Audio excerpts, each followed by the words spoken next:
নমস্কার বন্ধুরা, আমি জয়তী আর আপনারা দেখছেন জয়তী লাইফলাইন। আর আমার চ্যানেলে আপনাদের আরও একবার স্বাগত। আজকে আলোচনা করব বৃষ রাশি নিয়ে। বৃষ রাশি হলো রাশিচক্রের দ্বিতীয় রাশি এবং এটি কালপুরুষের মুখমণ্ডলের সাথে তুলনা করা হয়। এটি পৃথিবী তত্ত্বের রাশি এবং স্থির রাশি। তো নিজেকে কখনো কি জিজ্ঞেস করেছেন বা মনে কখনো প্রশ্ন এসছে যে 12টি রাশির মধ্যে আমার বৃষ রাশিতেই কেন জন্মগ্রহণ হলো, মেষের মতো অগ্নি রাশি বা চর রাশিতে কেন আমার জন্মগ্রহণ হলো না? তো এর পেছনে কিন্তু রহস্য আছে, পূর্বজন্মের রহস্য আছে। তো আজকে সেই রহস্যই ফাঁস করব, সেই রহস্য নিয়ে আলোচনা করব যে কেন আপনার বৃষ রাশিতে জন্মগ্রহণ হয়েছে, কি কি তার কারণ আছে।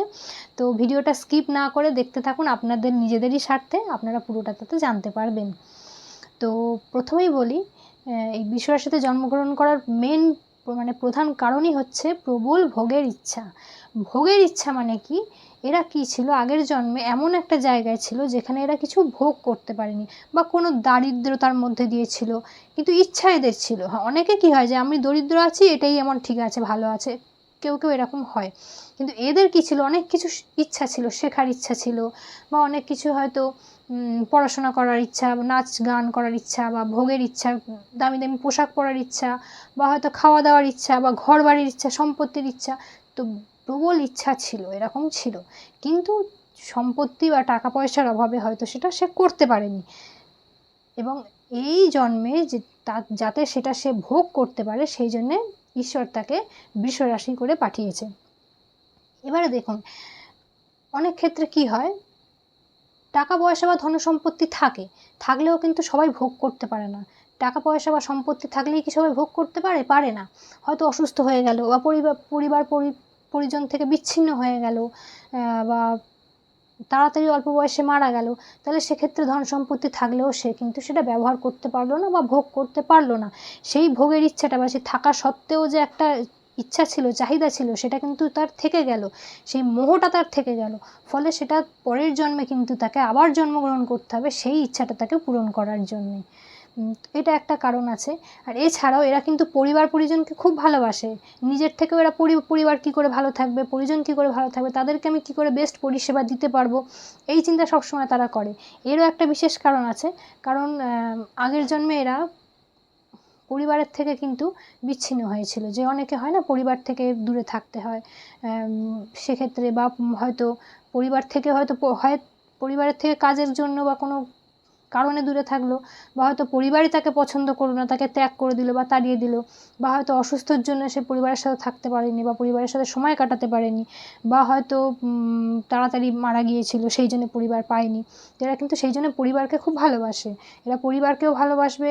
এরা কিন্তু খুব সুখে সম্পদ টম্পদ এগুলো নিয়ে কিন্তু এরা থাকতে খুব ভালোবাসে, যে অনেক উন্নতি করব, আমার অনেক বড় বাড়ি হবে, আমি অনেক ভালো থাকবো, আমার পরিবারকে অনেক ভালো রাখবো, এই ধরনের কিন্তু এদের টেন্ডেন্সি বা এই ধরনের এদের মানসিকতা থাকে। তো এর কারণ হচ্ছে কিন্তু ওই পূর্বজন্মে সেগুলো পায়নি,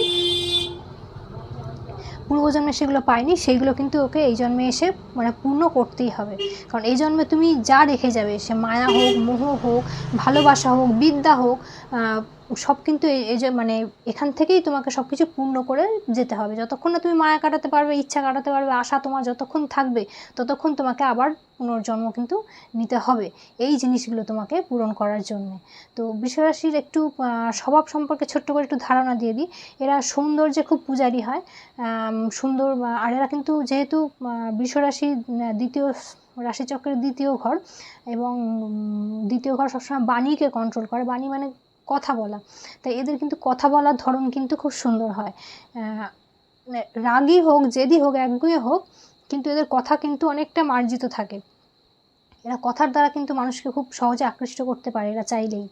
আর এরা যেহেতু বৃষ রাশি যেহেতু শুক্রের ঘর, সেহেতু এরা কিন্তু খুব আকর্ষণীয় হয়। আকর্ষণীয় মানে যে খুব সুন্দর দেখতে হবে এরমটা নয়, বেশ এদের চেহারার মধ্যে একটা আকর্ষণ থাকে, একটা আকর্ষণীয় ভাব থাকে।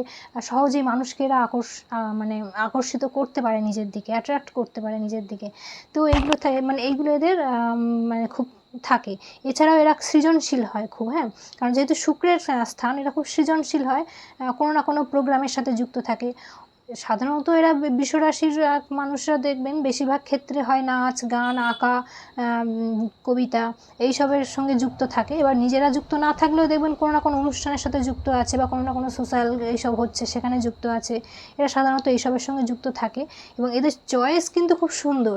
ধরুন আপনার বাড়িতে কারোর বৃষরাশি আছে, এবার আপনি কিছু একটা জামা কাপড় কিনবেন, এদেরকে চয়েস করতে বলবেন, এরা কিন্তু খুব সুন্দর চয়েস করতে পারবে। এদের মানে পছন্দ জ্ঞান কিন্তু খুব সুন্দর।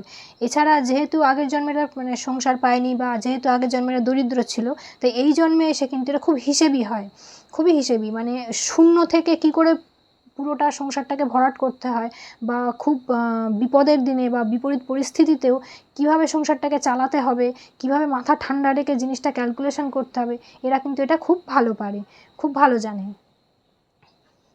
হ্যাঁ, কিন্তু এদের কিন্তু কিছু কিছু মানে সমস্যা আছে। এগুলো তো এগুলোদের গুণ গেল এবং আগের জন্মের কিছু রহস্য বললাম, কিন্তু এদের কিছু সমস্যা আছে।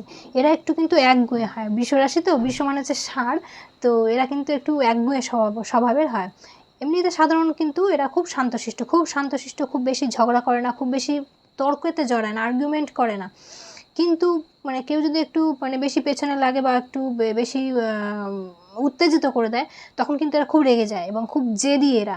জেদের জন্য মানে এরা এতটাই জেদি যে আমি এটা ভেবে নিয়েছি তো আমি এটাই করব, কিন্তু সেটা সবসময় ঠিক নয়।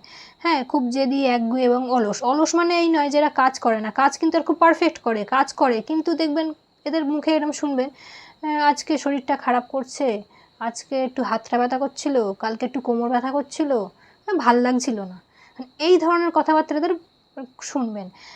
এরা প্রায় এরম বলে থাকে।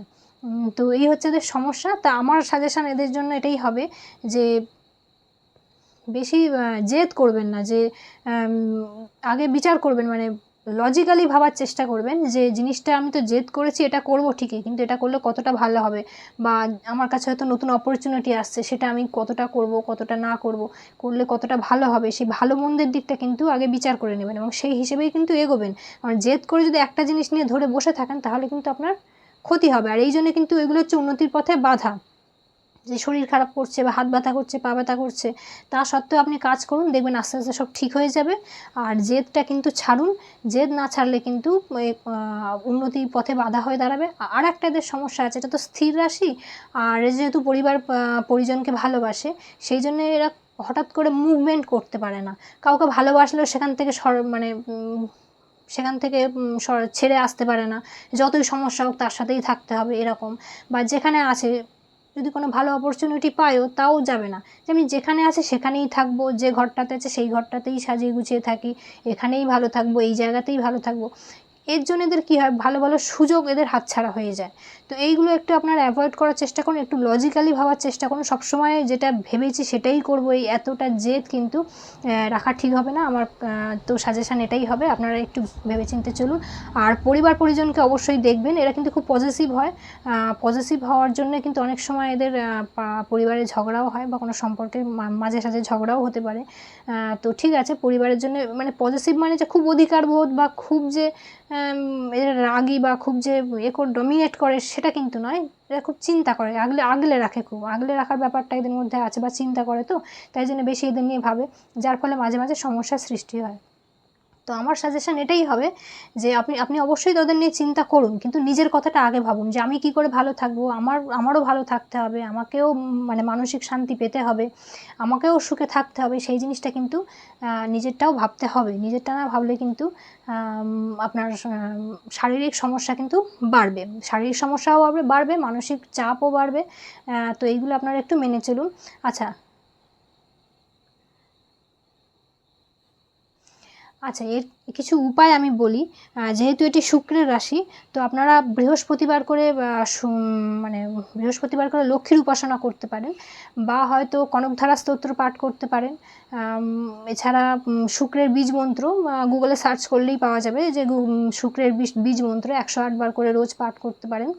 এর ক্ষেত্রে কিন্তু খুব ভালো কাজ করবে আপনাদের ক্ষেত্রে, এটা আপনারা করে দেখুন। আর এছাড়াও অনেক উপায় আছে, তার মধ্যে সবথেকে একটা, যারা ব্যবসা করেন তাদের জন্য একটা সবথেকে ভালো উপায় বলছি। যারা ব্যবসা করেন তাদের জন্য যে প্রতি শুক্রবার করে সাদা জিনিস দান করুন। সাদা জিনিস কি, দুধ, দই, চাল, ক্ষীর, সাদা মিষ্টি, সাদা বস্ত্র, রুমাল নয়, রুমাল কখনো দান করা উচিত নয়। তো এইগুলো আপনারা দান করতে পারেন কোনো মহিলাকে বা বিধবা মহিলাকে দান করলে খুব ভালো হয়। হয় বিধবা মহিলাকে, নাহলে কুমারী মহিলাকে, আর না হলে যে কোনো নিডি পার্সন মানে যে কোনো দুস্থ দরিদ্র বা যাদের প্রয়োজন আছে সেরকম কোনো ব্যক্তিকে দান করতে পারেন। আর তাও যদি না পারেন তো মন্দিরে দিয়ে দান করতে পারেন, সেক্ষেত্রেও ভালো হবে। প্রতি শুক্রবার এটা করে দেখুন, অন্তত 2 মাস যদি আপনি করতে পারেন, 1.5 মাস মানে মোটামুটি 4 থেকে 6 সপ্তাহ করলে আপনি এর রেজাল্ট খুব ভালোই পাবেন।